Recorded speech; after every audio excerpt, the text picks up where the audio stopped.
मुझे कहा है कि ताउन कर रही है लेकिन रिजल्ट नहीं मिल रहा है। फौरी तौर पर हम सब मिलकर अगर इस कोशिश में लग जाएं और हम एक मिसाल कायम कर दें कि हमने सब ने मिलकर ढूंढ निकाला है, तो मैं समझता हूँ फिर कराची से कोई बच्चा ऐसे अगवा नहीं होगा। कराची में फिर कोई शख्स डंपर के नीचे, मैंने पहले भी कहा था कि अब डंपर कोई कार्रवाई करेंगे तो मैं खुद जाके खड़ा हो जाऊंगा।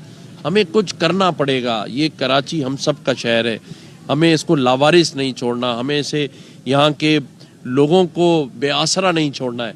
लेकिन ये सब तब भी मुमकिन है जब हम सब मिलजुल कर काम करेंगे, एक दूसरे का मसीहा बनेंगे। इस इलाके के, इस अपार्टमेंट के जो मकीन हैं यहाँ जो खड़े हैं, वो तहिया कर ले, एक दूसरे के हाथ में हाथ डालकर इनके बच्चे को ढूंढने निकलें।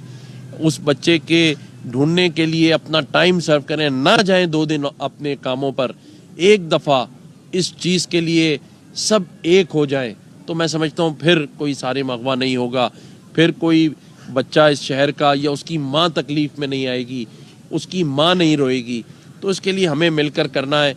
मैंने इनसे वादा किया है कि मैं अभी से जब गाड़ी में बैठूँगा तो मैं अपने जो मुझसे हो सकेगा, जिन लोगों से मैं बात कर सकता हूँ मैं बात करूँगा, और इंशाअल्लाह ताला हम इस बच्चे को ढूंढ निकालेंगे।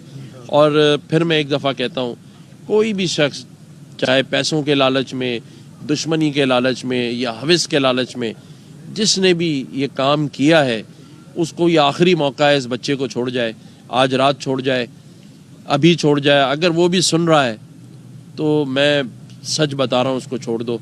शायद तुम्हें फिर ना कुछ कहा जाए, खामोशी से जाओ, लेकिन अगर हाथ में आओगे तो बहुत बड़ी कार्रवाई होगी। इस चीज़ को मजाक मत समझना, इबरत का मकाम बन जाएगा अगर आपने इस बच्चे को कुछ किया।